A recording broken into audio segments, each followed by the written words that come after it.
नमस्कार. आज आपण बघणार आहोत खट्टी मिठी इमली कँडी.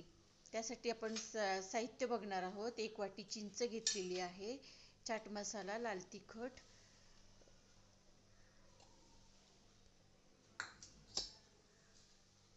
चिंच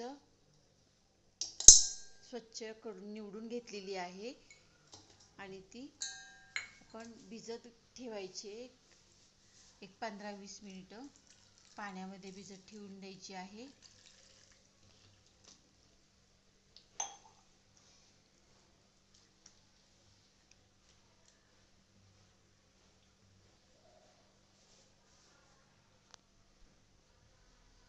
खूप छान लागते. लहानपणीच्या आठवणी आपल्या ताज्या होतात.